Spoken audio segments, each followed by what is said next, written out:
My YouTube family, কেমন আছে? আশা করছি সবাই ভালো আছে। রাধে রাধে। আজকে নিউ ব্লগটা এখান থেকে শুরু করছি। কী বলো?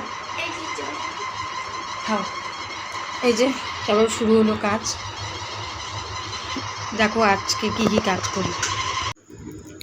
আমার একটা অভ্যাস আছে, প্রত্যেক দিন আমার না শোকেস টিভি এগুলো সব ঝাড়বো, মুছে ঠুছে, মানে আমার একটা অভ্যাস হয়ে গেছে ঝেড়ে ঠেড়ে কাজ করার। তারপরে এদিকে গান শুনতে শুনতে কাজ করা। আমার মেয়ে এদিকে ঘুম থেকে উঠলো, ওকে বললাম বাবা বেরাস করে আয়।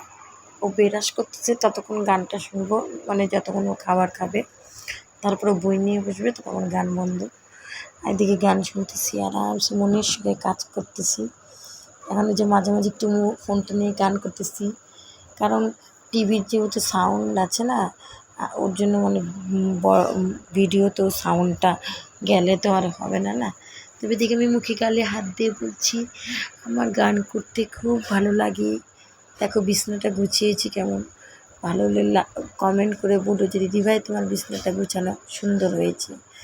আর একটু দাঁড়ায় দাঁড়ায় গান দেখছি। अपने प्यार के सपने सच हुए। দিকে রেশন আনতে যাবো। এই দিদিটা ছিল, এনাকে বলে গেলাম লাইনে থাকতে, তাহলে পরে আসলে তাড়াতাড়ি হয়ে যাবে না। হাই বলে দাও। রেশন থেকে আসলাম আর সে যে জাম খেতে বসলাম। রেশনে যে এত ভিড় হচ্ছে, ভাগ্যিস আমি যে লাইনটা দাঁড়াম একজনকে লাইনে দাঁড়াই আসলাম, তো আসলে বলবো যে আমি ফার্স্টে লাইন আছি, কিন্তু আবার কিছুক্ষণ পরে বললাম না রেশনটা নিয়েই আসি। নাচের আবার সেই এখন আমি গেলাম কয়টার সময়, 8:30টার সময় গেছি, আসলাম এখন 10টা বাজে। নাচের আরও দেরি হতো, এখন যদি যেতাম না অনেক ভিড় হয়ে গেছে আজকে। তারপর যে মেশিনটাতে মানে রেশন দেয়, ওই মেশিনের কাটাটা যাচ্ছে মানে নিয়ে আসাটা আমি মানে কী করেছে ভেঙে গেছে, দাঁতের পুরো মানে মনটা খারাপ। আমি কী বলবো বিচার, এবার সরকারি জিনিস হলেও কি ভেঙে গেছে,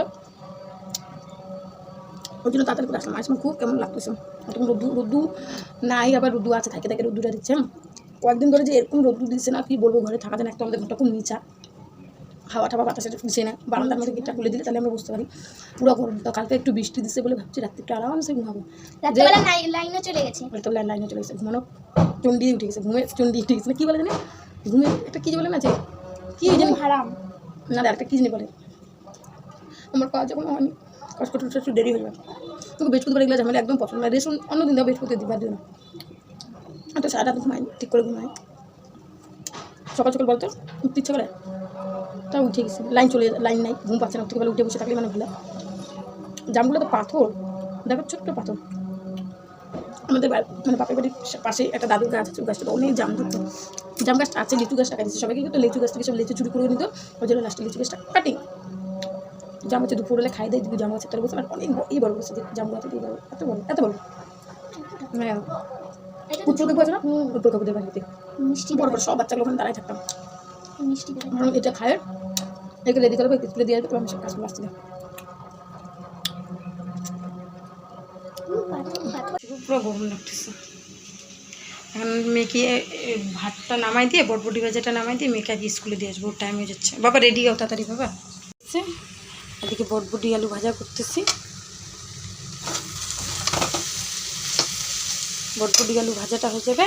তারপরে যে ডাটা আলু দিয়ে মাছের ঝোল করবো, আর মাছটা বার